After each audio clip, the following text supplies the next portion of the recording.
ایران کے بادشاہ نے اپنے شہزادے کو یعنی اپنے اکلوتے بیٹے کو ایک بزرگ کے پاس دینی تعلیم حاصل کرنے کے لیے بھیجا۔ بادشاہ نے استاد کو اس بات کی تاکید کی، یہ میرا اکلوتا بیٹا ہے، آپ اسے دینی تعلیم سے آراستہ کر دیں، چونکہ یہ میرا جانشین ہے، میرے بعد اسی کو میرا تخت و تاج سنبھالنا ہے، تو میں چاہتا ہوں کہ یہ جب بادشاہت کرے تو عدل و انصاف کے ساتھ کرے، رعایا پروری کے ساتھ کرے، شریعت کے دائرے میں رہ کر کرے، اس لیے آپ تمام دینی علوم سے اسے آراستہ کر دیں۔ اب استاد نے بادشاہ کی تاکید کے مطابق بادشاہ زادے کو پڑھانا شروع کر دیا۔ بادشاہ زادہ اپنے استاد کے ساتھ رہ کر دینی علوم حاصل کرنا شروع کر دیتا ہے۔ وہ پڑھائی لکھائی میں اتنا ذہین تھا، ایک مرتبہ جو سبق پڑھا دیا جاتا اسے یاد کر لیتا تھا۔ استاد جو بھی اسے لکھنے کے لیے کہتے وہ فوراً لکھ کر لا کر حاضر کر دیتا تھا۔ استاد بھی اس سے بہت خوش تھے اور بادشاہ زادہ بھی دل لگا کر پڑھائی کر رہا تھا۔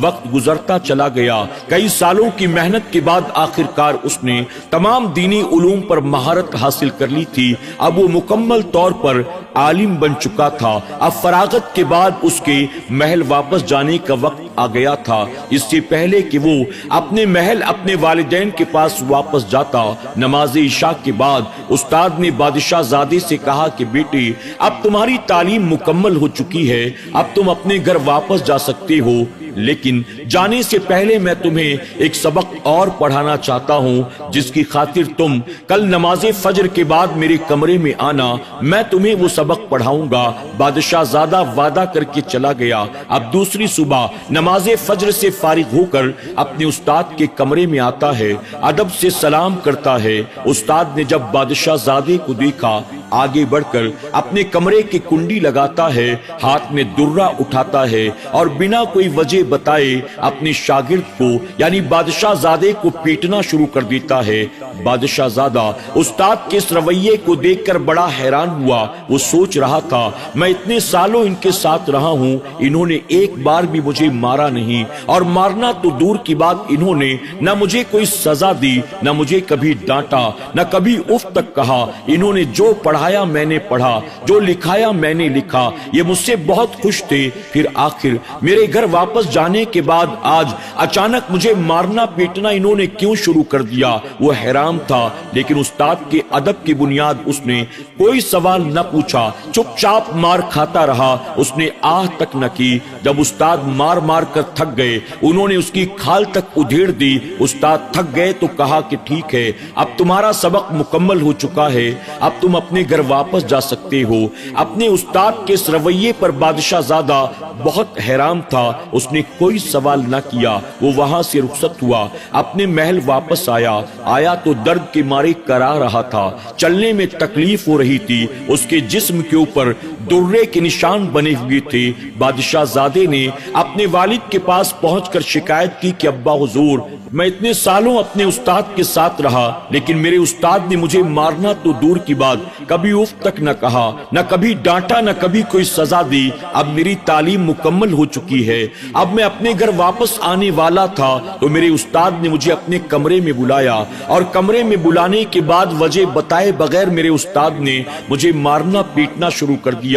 ابا حضور، میں چاہتا ہوں کہ آپ میرے استاد کو بلائیں اور بلا کر ان سے پوچھیں کہ آخر انہوں نے مجھے کیوں مارا ہے۔ اس پر والد نے، جو کہ بہت ذہین تھے، عقل مند انسان تھے، دور اندیش تھے، انہوں نے کہا کہ بیٹا، دراصل استاد جو ہوتا ہے وہ روحانی باپ کی جگہ ہوتا ہے۔ اگر تمہارے استاد نے وجہ بتائے بغیر تمہیں مارا پیٹا ہے تو اس کے پیچھے کوئی نہ کوئی بڑی وجہ ہوگی، اور وہ وجہ تم اور میں اگرچہ نہ سمجھ سکیں، لیکن اس میں تمہارا کوئی بہت بڑا فائدہ ہوگا، اس میں کوئی بہت بڑا راز پوشیدہ ہوگا۔ جب بادشاہ زادے نے دیکھا کہ ابا حضور نے تو میری کوئی بات سنی نہیں، وہ اپنی والدہ کے پاس جاتا ہے اور والدہ کے پاس جا کر اپنے استاد کی شکایت کرتا ہے، آج میرے استاد نے مجھے بہت مارا پیٹا ہے، میں نے ابا حضور سے شکایت کی لیکن انہوں نے میری کوئی بات نہ مانی، میں چاہتا ہوں کہ آپ ابا سے کہیں میرے استاد کو بلایا جائے اور ان سے پوچھا جائے آخر انہوں نے مجھے کیوں مارا ہے۔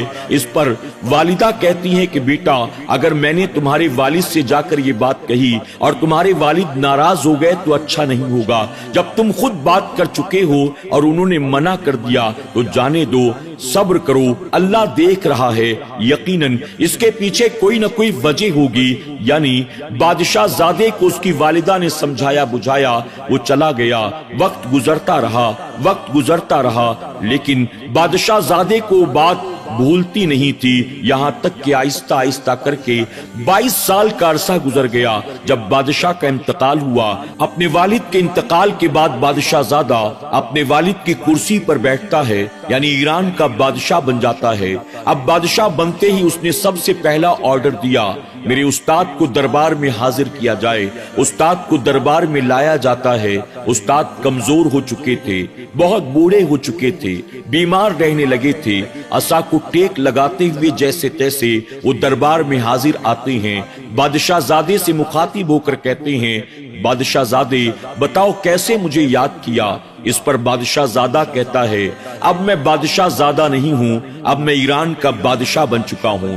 اس پر استاد نے کہا، تمہیں بادشاہت بہت بہت مبارک ہو، بتائیں بادشاہ سلامت مجھے کیسے یاد کیا؟ اس پر بادشاہ زادہ کہتا ہے، 22 سال پہلے جب میں اپنے گھر واپس آ رہا تھا، آپ نے وجہ بتائے بغیر مجھے جو مارا تھا، آج میں نے آپ کو اس لیے بلایا ہے تاکہ میں جان سکوں کہ آپ نے مجھے جو مارا تھا اس کی وجہ کیا ہے۔ اس پر استاد مسکرائے اور مسکرا کر کہا، بادشاہ سلامت مجھے آپ یہ بتائیں کہ کتنا عرصہ ہو گیا جب میں نے آپ کو مارا تھا؟ اس پر وہ بادشاہ زادہ کہتا ہے، آپ نے 22 سال پہلے مجھے مارا تھا۔ اس پر استاد نے کہا، 22 سال کا عرصہ گزر چکا ہے، کیا بتاؤ میرا وہ مارنا تم بھولے نہیں؟ اس پر بادشاہ زادہ کہتا ہے، اسے بھولنا تو دور کی بات ہے، کوئی دن ایسا نہیں گزرا، کوئی رات ایسی نہیں گزری جب مجھے آپ کی وہ مار یاد نہ آئی ہو۔ میں بستر پر لیٹتا ہوں تو مجھے وہ یاد آتا ہے، میں دسترخوان پر بیٹھتا ہوں تو مجھے وہ یاد آتا ہے۔ اس لیے آج جب اقتدار کی کرسی پر میں بیٹھا ہوں، آج جب میں حکمراں بنا ہوں تو میں نے آپ کو بلایا ہے تاکہ جان سکوں کہ آپ نے آخر مجھے کیوں مارا تھا۔ اب بادشاہ زادے کی ان باتوں کو سنتے ہی استاد کی آنکھیں بھر آتی ہیں۔ استاد نے کہا، میں نے 22 سال پہلے تمہیں جو مارا تھا اس کی وجہ یہی تھی، میں جانتا تھا کہ تمہارے والد کے انتقال کے بعد ایک دن تم ایران کے بادشاہ بنو گے۔ اس وقت جب تمہارے ہاتھ میں اقتدار آئے گا، تمہارے ہاتھ میں طاقت آئے گی تو تم مجھے ضرور اپنے دربار میں بلاؤ گے اور یہ جاننا چاہو گے کہ میں نے تمہیں کیوں مارا تھا۔ آج میں تمہیں بتانا چاہتا ہوں، جب تمہارے ہاتھ میں اقتدار ہے تو تم مجھ سے وجہ پوچھتے ہو کہ میں نے تمہیں کیوں مارا تھا۔ یقیناً اس وقت میں نے تمہیں صرف اس لیے مارا تھا تاکہ میں تمہیں بتا دوں، جب تمہارے ہاتھ میں اقتدار ہو، جب تمہارے ہاتھ میں طاقت ہو تو کسی پر ظلم مت کرنا، کسی کو بلا وجہ مارنا پیٹنا مت، تم کسی کو پریشان مت کرنا، کسی کے حق پامال مت کرنا، ورنہ اس وقت جیسے تم مظلوم تھے، تم استاد کا احترام کر رہے تھے اور تم نے وجہ جاننی بھی نہ چاہی، لیکن آج جب تم کرسی پر بیٹھے تو تم نے مجھے بلایا اور تم جاننا چاہتے ہو کہ وجہ کیا تھی، میں نے تمہیں کیوں مارا تھا۔ اسی طرح آج تم کرسی پر بیٹھے ہو، تمہارے پاس طاقت ہے، اقتدار ہے، تم کسی پر ظلم کرو گے، زیادتی کرو گے، کسی کو مارو گے اور سزا دو گے، وہ تمہیں کچھ بھی نہیں کہے گا، لیکن کل قیامت کے دن جب اللہ تبارک تعالیٰ اسے اختیار دے گا، اللہ تبارک تعالیٰ اسے طاقت دے گا، اس وقت تم کمزور ہوگے، اس وقت وہ تمہارا گریبان پکڑے گا اور اپنے ظلم کا تم سے بدلہ لے گا۔ تم نے جو اس کو ناحق سزا دی ہے، تم نے جو اس کے حق پامال کیے ہیں، وہ تم سے سوال کرے گا، تو تم قیامت کے دن اللہ کی پکڑ سے، اس مظلوم پر کیے گئے ظلم سے اپنے آپ کو بچا نہیں سکو گے۔ میں تمہیں یہی سبق دینا چاہتا تھا، جب کل تم کمزور تھے اور میں تمہارا استاد تھا، میں نے تم پر ناحق ظلم کیا۔